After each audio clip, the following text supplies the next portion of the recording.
sue me if I do this deal. I don't want to get sued. The buyer says, well, pick your poison. You're either going to get sued by the bank or you're going to get sued by me. I've had realtors from the PSAR come to me with that very scenario on multiple occasions recently. So, the reason I share this with you is you have to pay attention to the buyer. You got to pay, in a short sale, you got to not only pay attention to what the creditor is doing with your client, you got to pay attention to the buyer on the buy side of the transaction. They both represent a risk.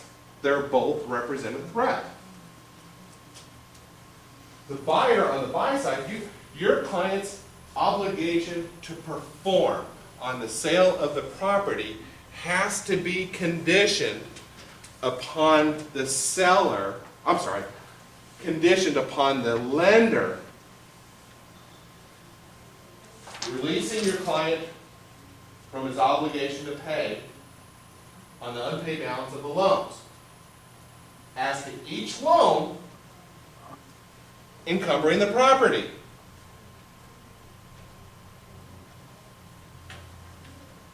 If they'll agree not to hold your client to account or refrain from issuing a 1099, that's all the better.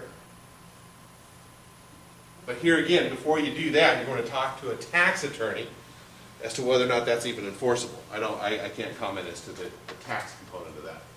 But at the very least, as to the deficiency liability, you most definitely want to address that as a condition precedent in your client's obligation to perform with the buyer. That is,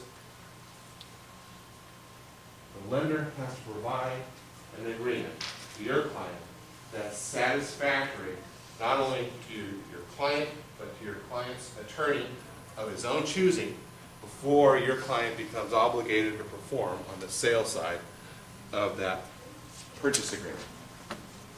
What if you don't have that? Surprise! All right? There's one thing you don't have, there's two things you don't have control over in this trend, in this short sale. You don't have control over what the creditors are going to do. You don't have control over what the buyer's going to do. And I'm telling you, realtors are just like lawyers. There's no brothering or camaraderie within the industry. You guys will turn on each other in a New York second, just the same as a lawyer will on another lawyer. I get calls all the time from realtors upset with other realtors, wanting to sue other realtors because of some shenanigans taking place with the commissions, or whether or not their offers are being shared with the listing broker's client and things of that nature. That just adds to the variability of these transactions. You don't have control. You don't have control. So the only thing you do have control over is what wording you put into these short sale contracts. Right? The purchase agreements. Here's some language that that's helpful. But ladies and gentlemen, I see a lot of contracts on these short sales but there's no contingencies at all. Or where the contingency just simply states upon lender approval.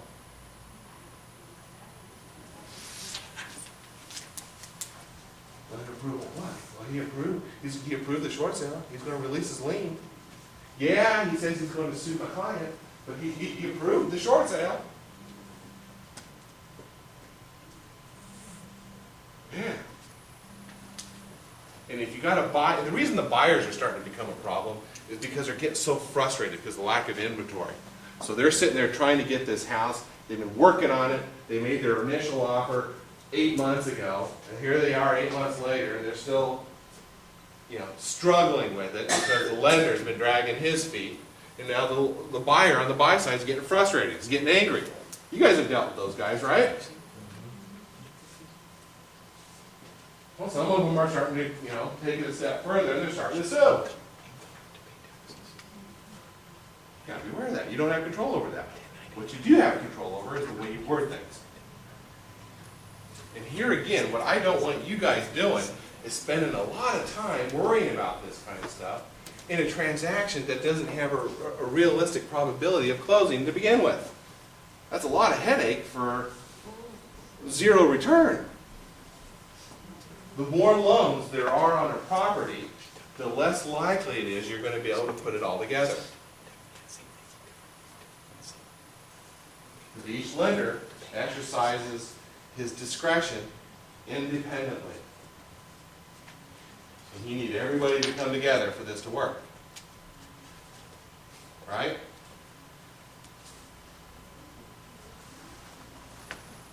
Okay, I'm going to emphasize the importance of having the lender sign the agreement. Now, you may sit there and say, well, Alan, that's just outright dirty pool.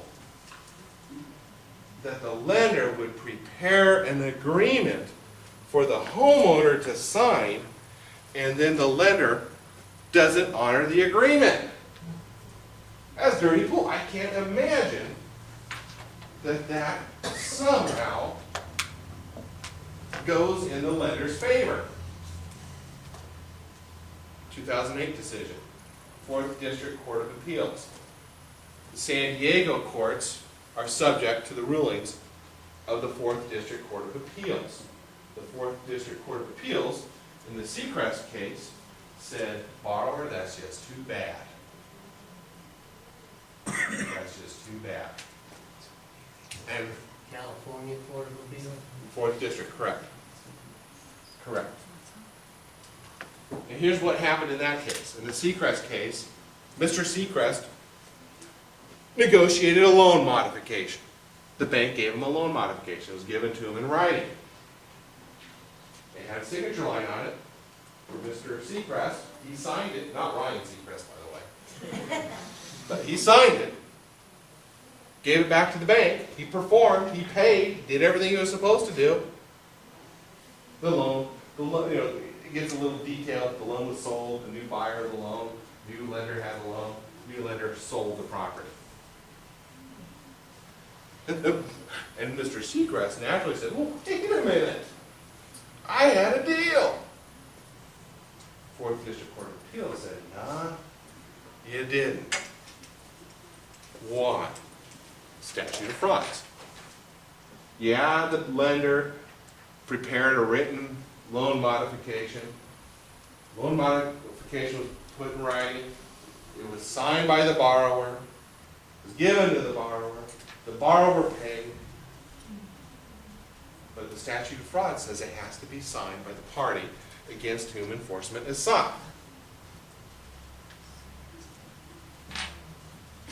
Are the banks aware of this? Yeah. Yeah. But none of the loan documents are signed by the lender. I know. No. As un problemazo. That's a big one. Right? That's a big problem.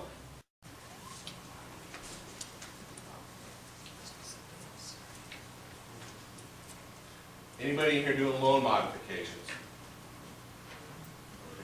Oh, we got a loan modifier here. Okay. New Civil Code section came into place earlier, well, in 2009. 2945, you got to register with the Department of Justice. If you haven't done so, you got to maintain a surety bond of 100 grand.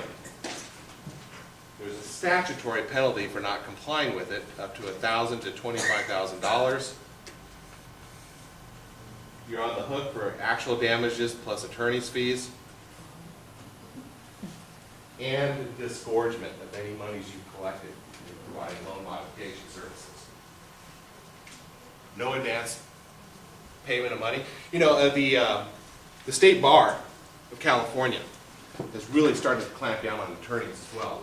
They're out there reaching out to homeowners in mortgage distress, charging huge sums of money up front. And I got an email yesterday from the State Bar, and it had an article, they had a mugshot of a lawyer that's looking at 30 years in prison